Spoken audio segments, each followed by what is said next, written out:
Welcome to Native America Calling. I'm Andy Murphy in for Sean Spruce.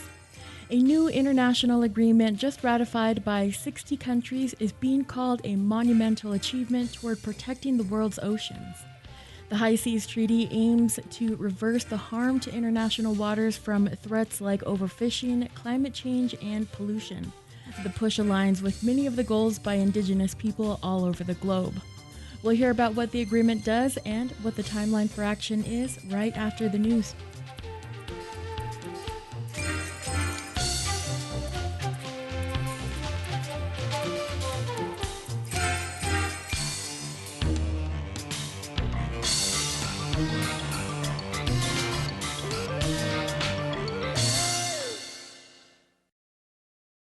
This is National Native News. I'm Antonia Gonzalez.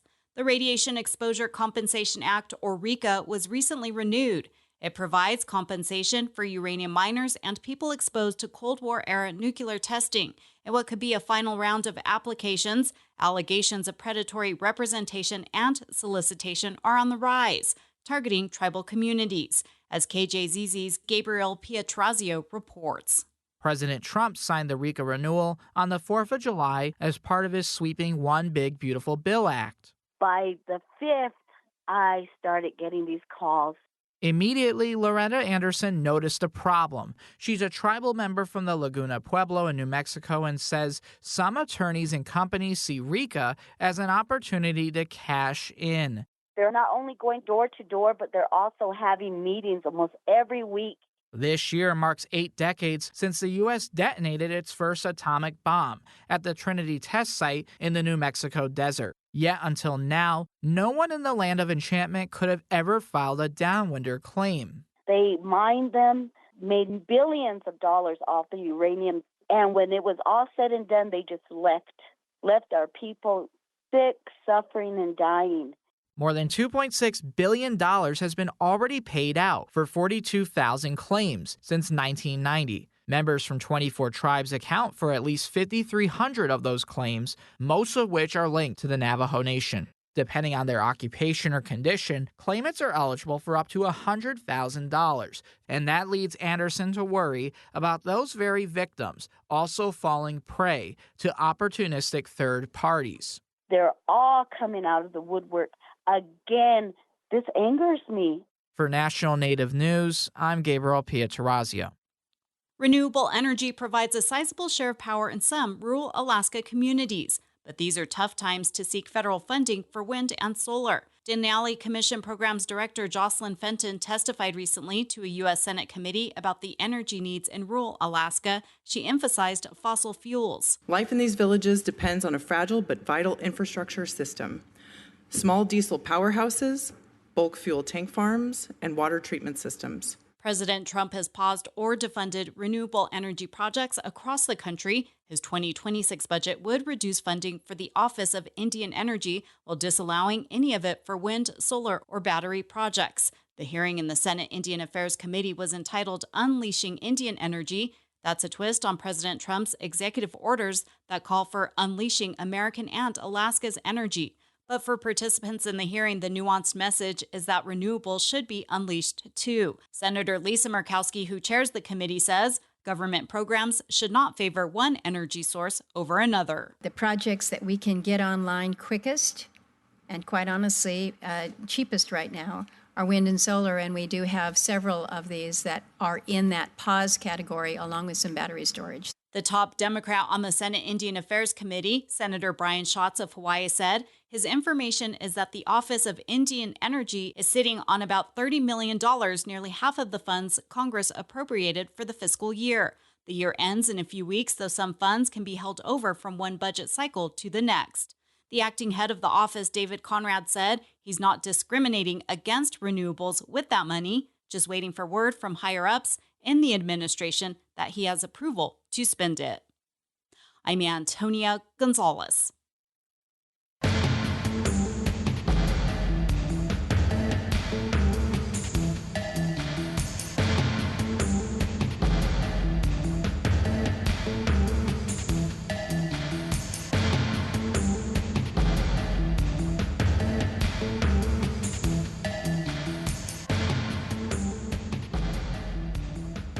National Native News is produced by Koahnic Broadcast Corporation with funding by the Corporation for Public Broadcasting.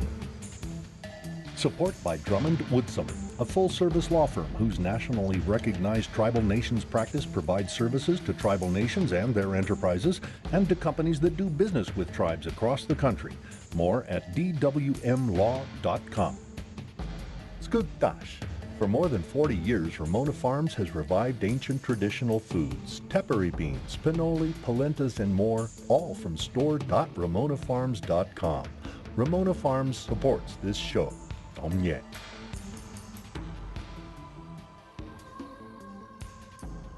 Native Voice One, the Native American Radio Network.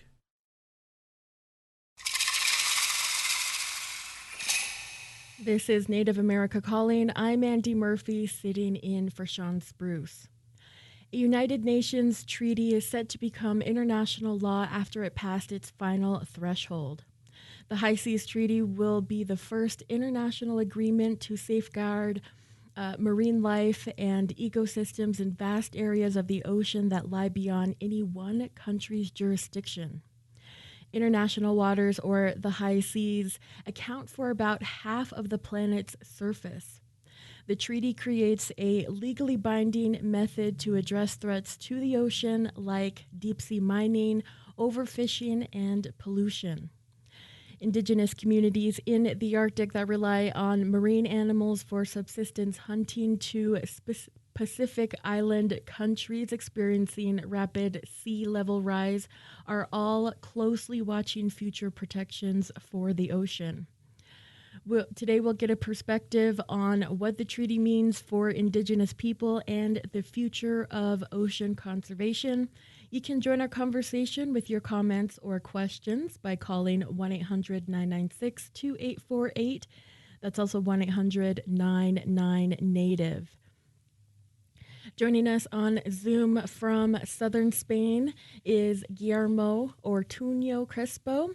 He is the co-lead of the International Union for Conservation of Nature's World Commission on Protected Areas High Seas Specialist Group. Welcome to Native America Calling, Guillermo. Thank you very much, Andy. It's very nice to be here with you today. And joining us from New York is Roberto Mucaro Barrero. He is the cacique of the Guainía Taíno tribe, president of the United Confederation of Taíno People, and the UN Programs Coordinator for the International Indian Treaty Council. He's Taíno. Welcome back to Native America Calling, Mucaro.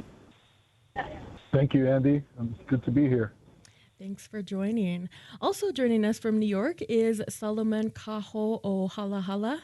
He is the chairperson of the Maui Nui Makai Network, a former Hawaii state representative and an elder. He is Native Hawaiian. Welcome to Native America Calling, Akosal.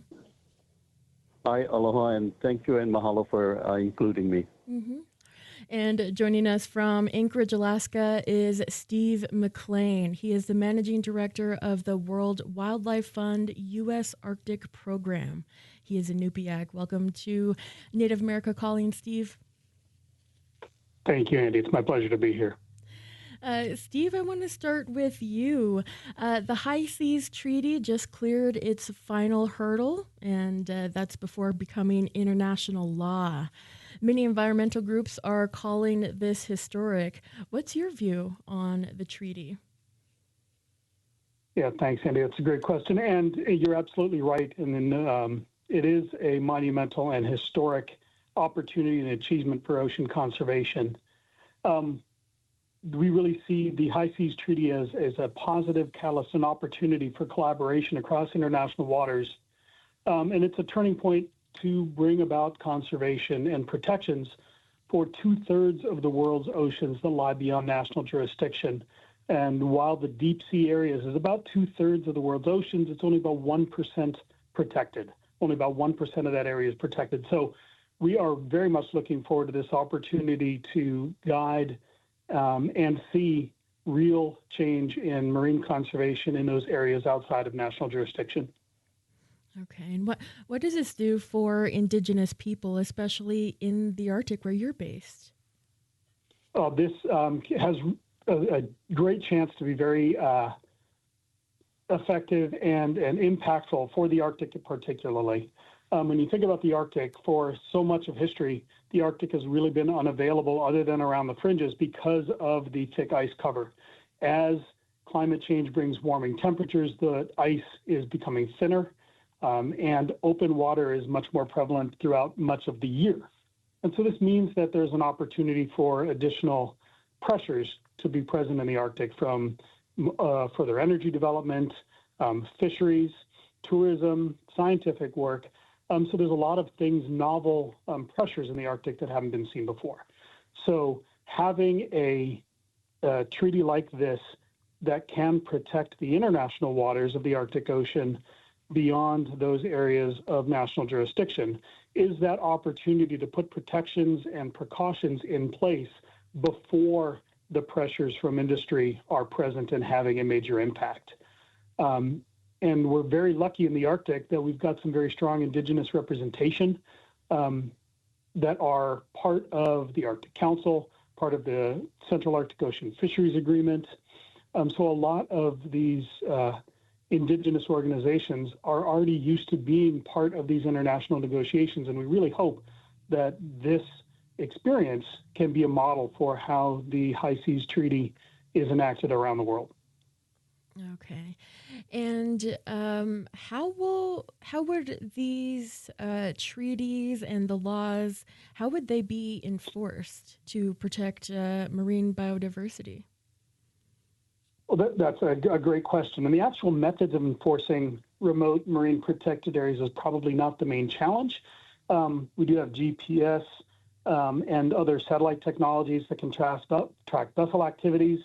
So, for instance, you can tell when a vessel is trawling or commercial fishing in an area. The real challenge, I think, though, to be much more difficult, is ensuring that states don't contravene their commitments to the treaty, ensuring that all of the states are abiding by what they've agreed to, and making sure that the appropriate sanctions are in place if those commitments are found to have been violated. Ultimately, this will come down to a conference of the parties that is established by the ratifiers and those countries that have put this treaty into force. So that conference of parties will be put together, and those mechanisms of enforcement, monitoring, and sanctioning will be put into place by those participants. Okay. And one of the things that the treaty looks to crack down on is like overfishing. What kind of limits would this treaty put on commercial fishing and other fishing activities by non-native people and indigenous people? One of the most important pieces of this treaty is the environmental impact assessments that do have to happen when you have activities planned for those international waters. So we will have a much better understanding of the likely impacts of those activities. And those environmental impact assessments will be published, will be public, will be available for everybody to see. And importantly, this treaty also provides us with area-based management tools so that we can manage specific places of the oceans that are going to be important as fish stocks change, or that are important now and for the future rights of indigenous peoples to obtain their subsistence resources, their resources that are necessary for their communities to survive and thrive. So having those area-based management tools, the environmental impact assessments, and then a mechanism for protections and evaluation is extremely important. Okay, and the treaty took almost 2 decades of work to get to this point. What was going on that whole time, and how were indigenous people involved? Yeah, it's been a long time coming. Luckily, we do have the Global Biodiversity Framework, which does call for the 30% protection of 30% of the ocean's and lands of the Earth by 2030. We call that the 30 by 30 agreement. So that was taking place while this was being developed. So the Global Biodiversity Framework called for these protections in the ocean areas. This High Seas Treaty has now given us the mechanism to put those in place. And I think that indigenous cultures have been extremely important. You only have to look at the country of Palau being the first to ratify. So those indigenous peoples living in the South Pacific certainly understand the necessity and the importance of protections in the high oceans and in the high seas, because it does affect their territorial waters, and because those are the countries that are going to be affected by climate change and impacts in the oceans so quickly. But then indigenous peoples have really started to express their jurisdiction and their autonomy over a lot of the decisions that are being made in the ocean. The Central Arctic Ocean Fisheries Agreement is a great example of that, where a very powerful group like the Inuit Circumpolar Council is involved as part of the delegations of their party nations. So, for instance, the U.S. has the Inuit Circumpolar Council members from Alaska as part of its delegation at every meeting. The Arctic Council has indigenous people, including the ICC, as permanent participants. So there's a lot of experience with indigenous peoples exerting their autonomy in these international agreements, and we certainly hope that the Arctic can serve as a model for how that takes place in the High Seas Treaty. Okay. We're going to go to a break in about 30 seconds here, but why should the average American be aware of this agreement? That's important because the oceans play such a huge role in regulating the entire globe. It's been responsible for a lot of the carbon capture and a lot of the buffering around the heating of the Earth. So the oceans, huge part of the globe, and extremely important for how the globe responds to climate change. All right. Thank you so much. That was Steve McLean. He's the Manager Director for the World Wildlife Fund U.S. Arctic Program. We have other guests on the line here who are going to help us talk about the High Seas Treaty. You can join us by calling 1-800-996-2848. That's 1-800-99-NATIVE.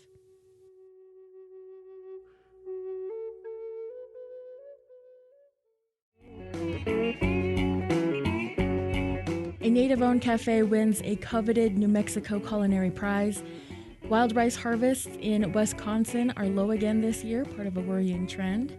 And an organization is reviving apple varieties that Cherokees once cultivated but were forced to leave behind during the time of the Trail of Tears.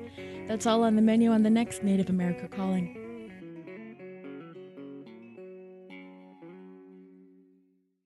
Support provided by Amerind. Amerind is 100% tribally owned and partners with tribes and their businesses to provide affordable commercial insurance coverage, protect tribal sovereignty, and strengthen Native American communities by helping to keep dollars in Indian country. Information about property, liability, commercial auto, and workers' comp available at Amerind.com. That's AMERIND.com. Thank you for listening to Native America Calling. I'm Andy Murphy, and we're speaking with Indigenous environmental advocates and others about the United Nations Treaty that will create protections for international waters. We also want to hear from you. You can join our conversation with your comments or questions by calling 1-800-996-2848. That's 1-800-99-NATIVE. I want to go to our guest, Uncle Saul. You've been a longtime activist against deep sea mining. Does the High Seas Treaty give you any optimism for current and future oceans conservation? Hi, Aloy. Yes, Andy, I think what is really important for us is to remember that from our Native Hawaiian perspective, there isn't a division of the ocean by boundaries of EEZ, and there isn't a separation of the ocean from the seabed. like the authority of the ISA is for the seabed, and now this new treaty is supposed to talk about the vertical water column. The difficulty we have from a Native Hawaiian perspective is that we do not see them as separate entities. We see them all interconnected, even so much so that we don't see a separation between ocean and land, and that they are in rhythm together, so that there is a cycling of all things in life here on Earth. So the opportunity is that because of these divisions, this does give us an opportunity to now bring our Native perspective into the regulations that are being made available. By contrast, being at the International Seabed Authority, which was created now 3 decades ago, there was no inclusion of indigenous or Native perspectives in the creation of that treaty. And it's the one that deals with the seabed floor, of which we are contending now with the possibility of deep sea mining. This treaty is to deal with the vertical water column, which sits above the seabed.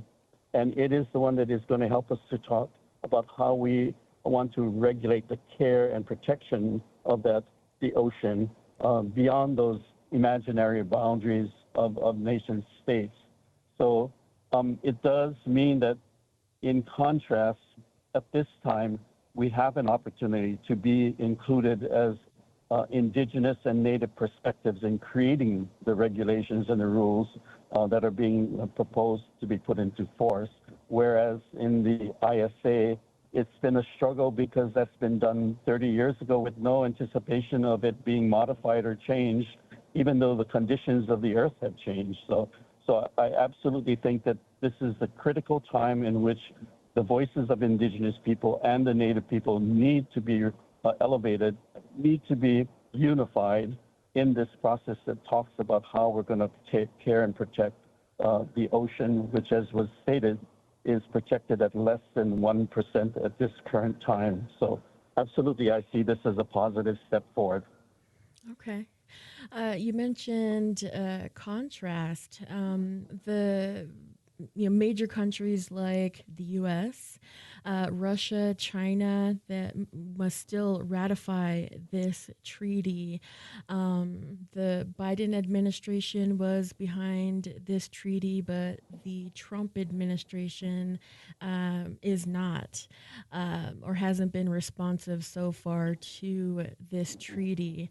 But indigenous peoples like yourself and Steve McLean, representing Alaska Native groups, they've been instrumental in working with all of these different sea and ocean organizations to come up with this treaty.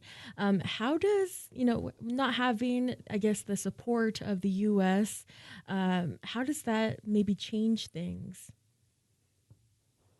Well, my experience right now is that we are participating in the International Seabed Authority, the ISA, which has been given the responsibility and the protection of the seabed.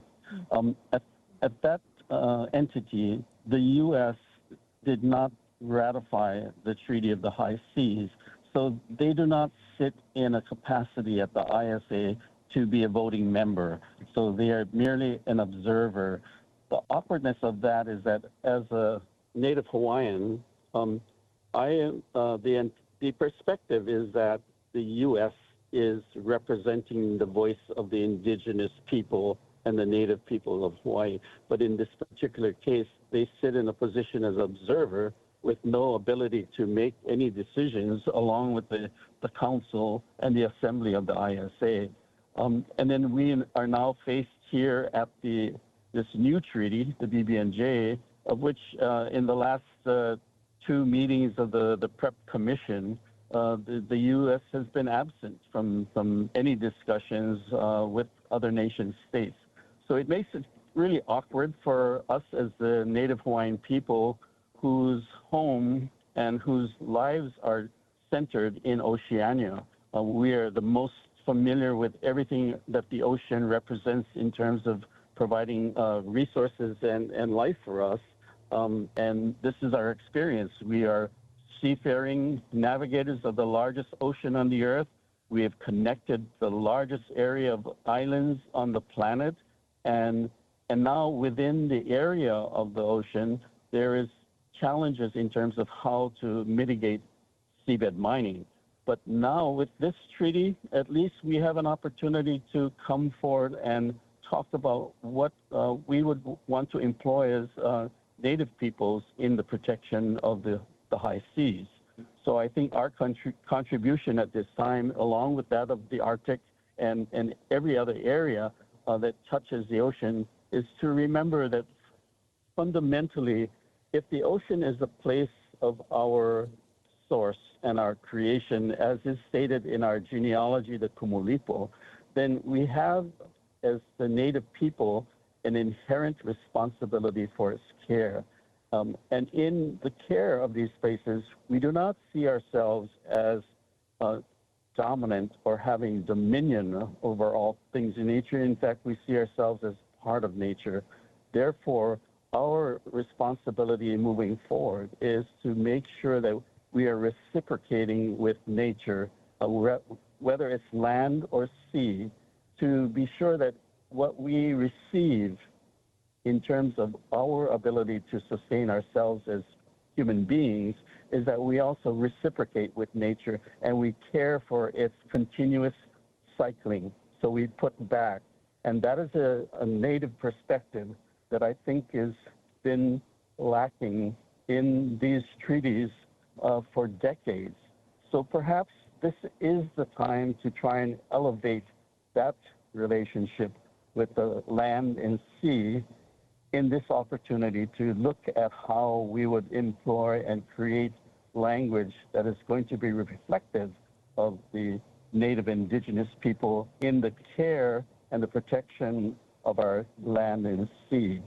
By example, by setting aside large areas of marine protection, we know for a fact in Hawaii that this is part of the view of the Native people to look in terms of generational care and support for the resources that are related to the sea.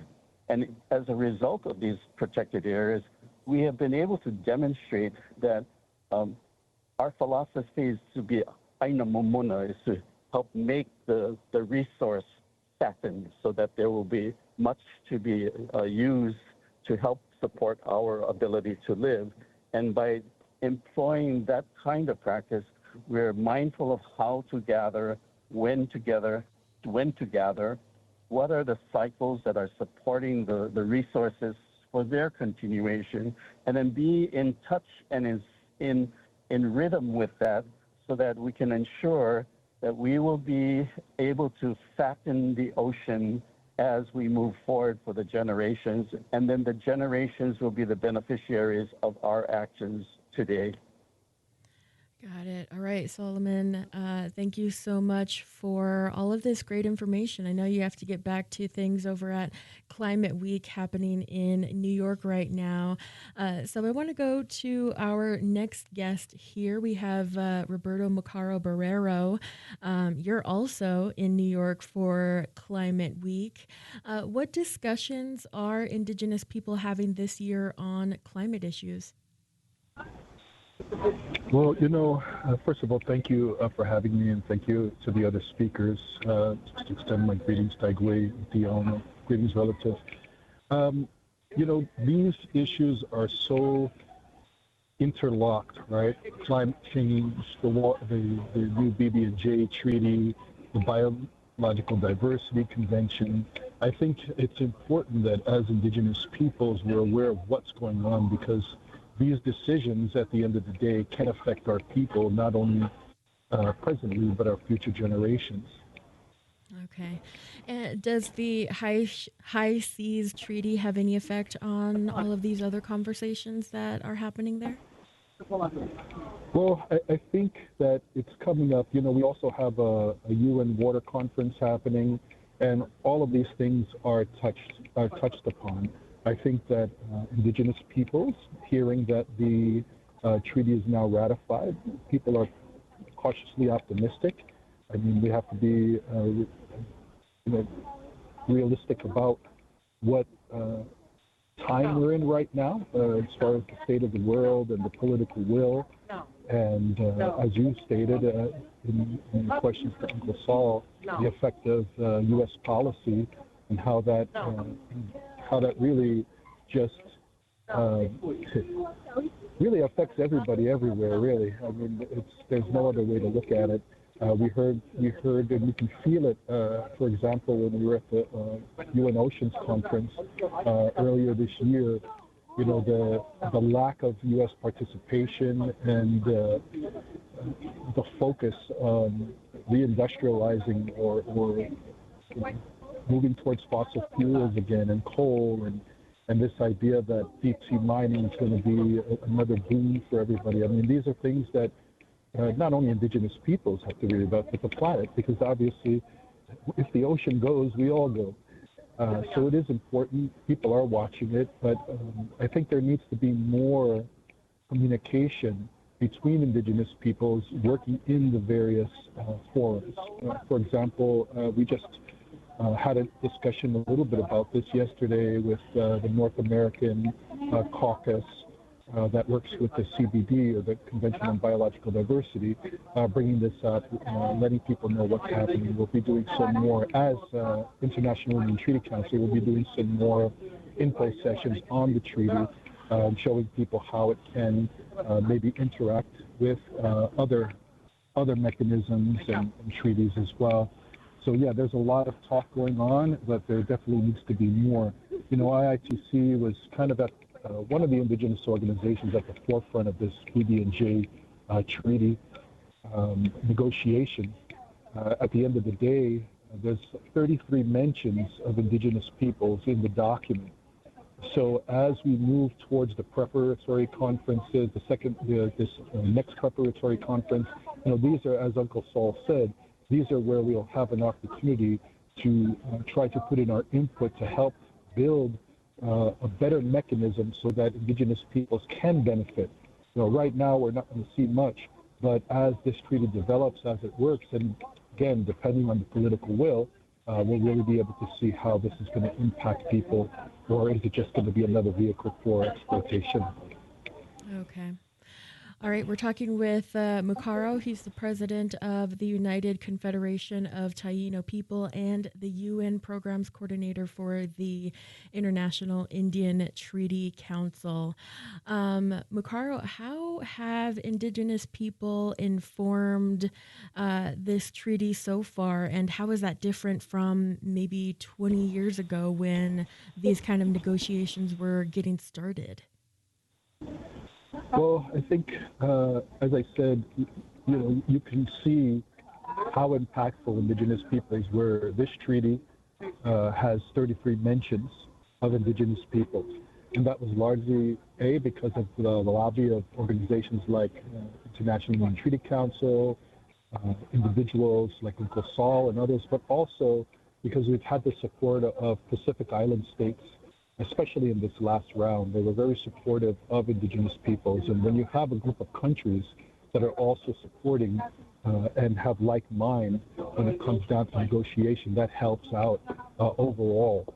You can see what happened in the Plastics Treaty, and when the U.S. got in there, you know, they didn't even want a mention of indigenous knowledge, for example, in there. Here we talk about traditional knowledge, but it's also an opportunity for us as indigenous peoples to go beyond traditional knowledge to indigenous knowledge as a whole, especially when you're talking about things like marine protected areas. As you know, Andy and our other guests know, that this idea of protected areas and that connection to the 30 by 30 agenda, on one hand, it sounds like a great idea. On the other hand, protected areas have been detrimental to indigenous peoples since they were first established. Yellowstone is one of the examples, but we have recent examples right up to today to Africa and the Maasai and Tanzania, for example.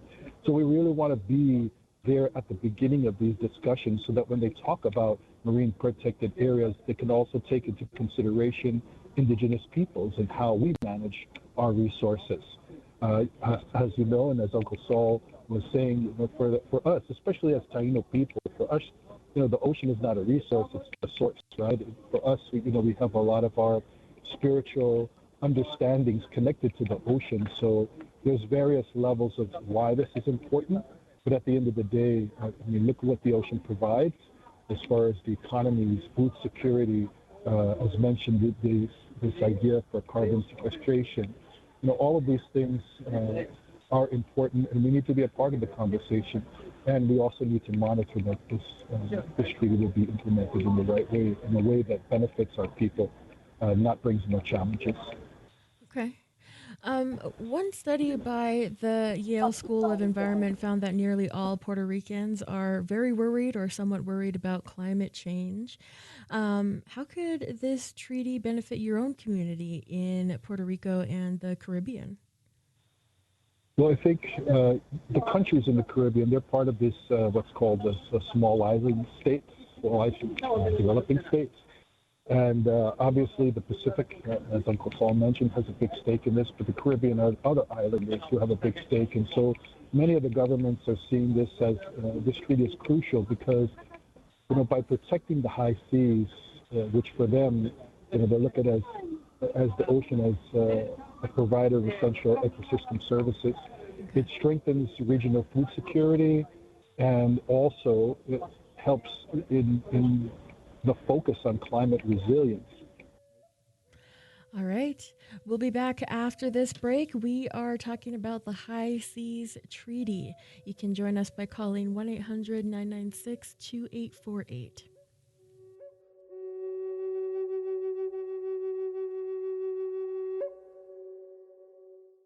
The annual Indian Nations Conservation Alliance National Conference in Las Vegas, October 14th to the 16th, is a movement. Natural resource management, conservation and land stewardship, agricultural technology and innovation.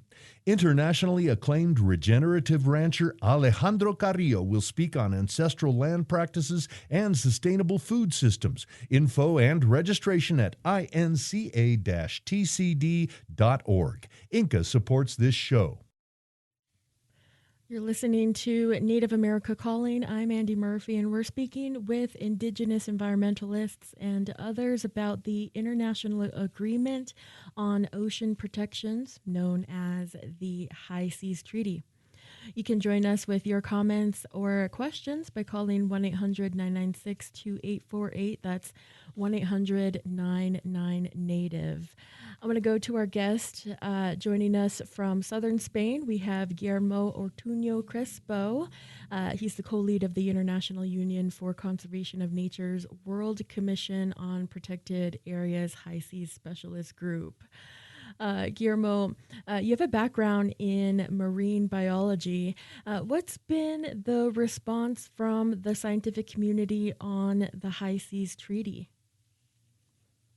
Thank you very much, Andy, and hello to you and all your listeners. As some of the other speakers mentioned, we have been embarked on this negotiation journey for over 20 years, and that has primarily been diplomats and lawyers negotiating every comma, every term of the agreement. And as of a few days ago, since we hit that 60th ratification, we have entered a new, very exciting chapter for the ocean, the entry into force and implementation of this treaty. And this is where different knowledge holders, including scientists and traditional knowledge holders, will play a much more pivotal role in designing the measures that will shape the future of the high seas. So I think for the most part, this past decade that I have been involved, we have been on the sidelines to a certain extent. But now, as I believe Steve said, once we have a conference of the parties, this COP, where countries and different stakeholders will meet, we'll have an opportunity to translate this legal text into action. And that requires bringing the best available knowledge, including scientific knowledge, to the table to make a compelling case as to why we should protect and sustainably use this other half of the planet that has been forgotten for so long. All right. Can you give us some more insight on what consultation has looked like thus far when it comes to international ocean protections? I mean, how much say do different countries and communities have with voicing their concerns in the form of this treaty? That has been a very exciting part of participating in these negotiations. At the UN, all countries, in theory, have an equal voice. So sometimes you see relatively small countries, at least small geographically, have a very loud voice and drive the negotiations. We heard from Roberto, the previous speaker, about the pivotal role of small island developing states or large ocean states in shaping these negotiations. And although it might seem like the time for us to catch a breath and rest because we finally have this treaty entering into force, this is now more than ever the time where we need to keep pushing.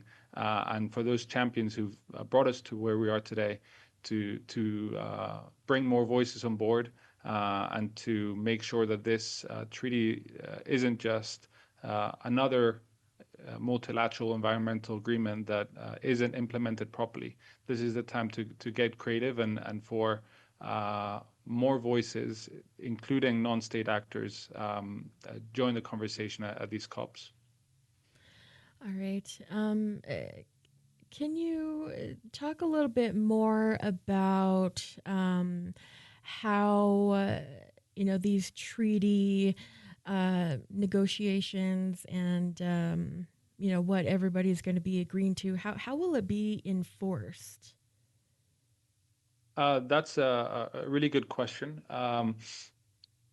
Like I think Steve said, the first speaker, a lot of it will depend on states abiding to the agreement.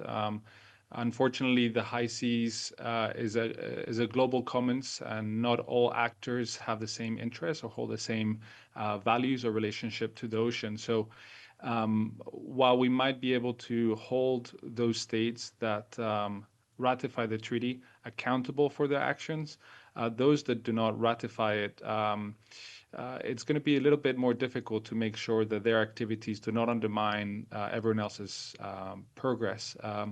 As Steve said, fortunately, in the 21st century, we do have tools and technologies that will make this enforcement a little bit easier. It's certainly much easier than it would have been 40 years ago.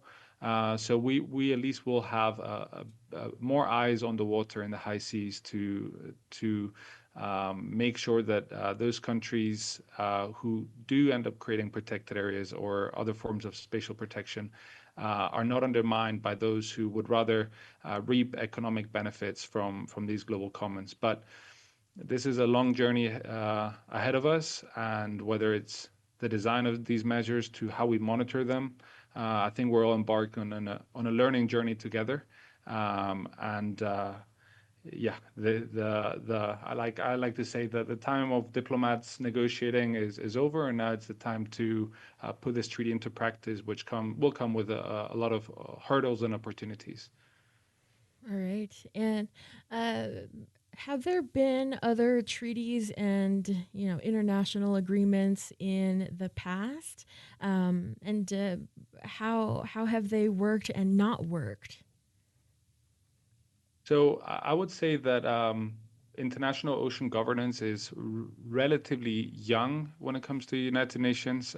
This BBNJ agreement stems from a broader agreement called the Law of the Sea Convention that was sort of signed in the 1980s.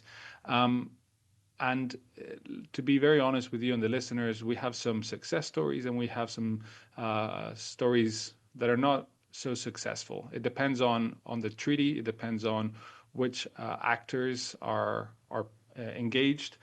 On the high seas, we, like I said, we have lots of different values that come into play, lots of different interests. So while we have had success stories in some spaces for some sectors, like perhaps the shipping sector, when it comes to deep sea mining, like we heard from Uncle Sol, and the fisheries frameworks, success has been partial. So when it comes to the BBNJ agreement, we have a treaty. It has entered into force, but whether or not this is a success story or a story of failure will depend on how we engage from here on, how we show up to these conference of the parties, what knowledge we bring to the table, and how hard we fight our fight to defend the right implementation of the treaty. All right. What do you think has been missing from conversations so far regarding protections for the ocean? I think Uncle Sol made a really important point.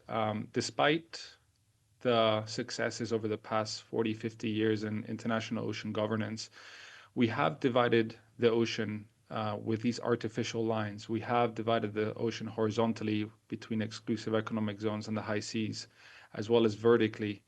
And one of the things that we have forgotten perhaps is how connected things are, how connected cultures are through the ocean, through the high seas, through migratory species.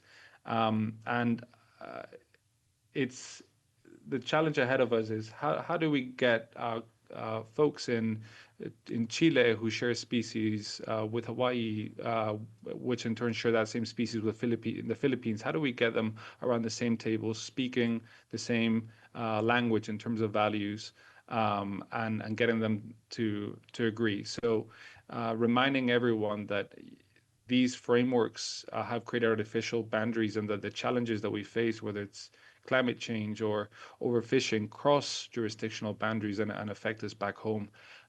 We seem to have forgotten that. And thankfully, the high seas, the new agreement does mention transboundary impacts, does mention connectivity, does mention these different forms of knowledge. And we'll have to use those articles in the treaty to make sure that we don't treat the high seas separate to what happens in the exclusive economic zones, international waters, and vice versa. That connectivity, I think, is something that we have to bring with us wherever we go as we implement this agreement. All right. What's next for this treaty? When can we see it become law? So if I understand the timeline correctly, because I am an ecologist by training, not a lawyer, but I believe after we hit that 60th ratification, we start a period of 120 days. And after those 120 days, the first conference of the parties, where the countries will actually meet, has to happen within a year. So we have that timeline that is embedded in the treaty text. So that's one thing. But then next March of 2026, we have the third preparatory commission meeting, where a lot of the details on the different bodies of the agreement, the secretariat, the funding mechanisms, all that is still information. So we have multiple parallel, I would say, timelines. And importantly, we also have some countries that are already leading the way in starting to think, how are we actually going to implement this treaty? Which parts of the ocean can we start protecting from the very get-go? So we will have the first conference on the parties in the next year or so. But in the meantime, there's a lot of movement, there's a lot of action happening behind the scenes to get everything ready, such that when countries meet, we have comprehensive plans to conduct environmental impact assessments, to create marine protected areas, and not wait to start the work only when the countries meet. All right. Is there one element of ocean conservation that is more important or pressing than the others, like warming waters, pollution, commercial fishing? I think it's hard to say because it varies so much across regions. In some regions, some peoples might be suffering from pollution much more so than others, or overfishing or fisheries bycatch. Perhaps climate change is one of the challenges that we all share, unfortunately. And personally, I'm a little bit biased, but I would say that overfishing is another challenge that we all share, whether it's freshwater systems, lakes, rivers, streams, to the high seas. We are taking too much life from the ocean. And that seems to be an issue that remains poorly addressed across the board. But if you have a chance to, and I encourage your listeners to dive into this treaty, it takes some time to get used to the language, but one of the concepts that is being moved forward is this idea of cumulative impacts. It's not overfishing, it's not climate change alone or pollution. It's the combination of all these factors that is deteriorating the ocean, that is killing the ocean, and we have to understand how all these stressors, all these impacts, can be addressed at once, not just one at a time. All right. I want to bring our guest, Steve McLean, back into the conversation. He's the managing director of the World Wildlife Fund U.S. Arctic Program. Steve, can you add to this conversation about overfishing? What kind of overfishing challenges do you see there in the Arctic? Yeah, it's a great question. Thanks to Guillermo for bringing these things up. And he's absolutely right that all of these pressures in combination are the main threat that's facing the ocean: climate change, overfishing, unsustainable use, all of these acting together. Here in the U.S., we've been very lucky that the U.S. has really kind of led the way in a lot of the fishery practices. So if you look at our Bering Sea and Alaskan managed fisheries, there's a lot of challenges related to bycatch, related to other use of those oceans. A large portion of our fisheries are sustainable. So we're very lucky that way, with recognizing there are challenges. Bycatch of salmon and halibut is certainly a major challenge for our fisheries here. But then looking into the Arctic, data is so sparse. We don't really know what is present in the high Arctic and whether or not there are sustainable biodiversity and abundance of fishery resources in the Arctic. So the opportunity to take things precautionarily, take things slowly, take traditional knowledge and indigenous values and cultures and perspectives into account allows us to move at a pace where we can understand what those likely impacts are to be, and then design our protections, design our management schemes, design our monitoring and mitigation networks to make sure that anything that starts to happen in the Arctic can be sustainable. And if it means that some species are not harvestable, that's a great decision, and we need to move forward with that. So that experience, unfortunately, it's too late for a lot of the Earth's oceans to be able to take that really precautionary approach. So what we hope we can do is use this opportunity to identify those places that need protection so that they can recover, so that the overfishing that has occurred in the past can be undone, and so that those stocks can recover and begin again to populate those places where they once were. So again, the importance of this is that we've got 60 countries that have ratified this. It's a global agreement to really affect the way the high seas are managed, so that we can hopefully undo some of the damage that's done and prevent further damage from happening in those places where we already have and continue to have whole ecosystems. All right. That is the end of the hour. I'd like to say thank you so much to our guests who joined us today. We just heard from Steve McLean, Roberto Macaro Barrero, Sol Kaho O'Halahala, and Guillermo Artunio Crispo. Join me again tomorrow for our regular series on Indigenous food and food sovereignty, The Menu. I'm Andy Murphy. We'll see you next time. This program is supported by AmeriCorps Vista. Through service with AmeriCorps Vista, you gain valuable professional experience and leadership skills while helping organizations in your community alleviate poverty. Find a service opportunity at AmeriCorps.gov/Vista today. That's AmeriCorps.gov/VISTA. My name is Tammy, and I'm a member of the Little Traverse Bay Band of Odawa Indians. Smoking gave me heart disease. I used to think of cigarette smoking as something that only affected me. Then at just 44 years old, I had to look into my mom's eyes on the way into emergency heart surgery and tell her, "Mommy, I promise I won't make you bury me." My tip is, think about the people in your life who love you. They go through the pain too, maybe even more than you do. The people you love are worth quitting for. You can quit. For free help, call 1-800-QUIT-NOW. A message from the CDC.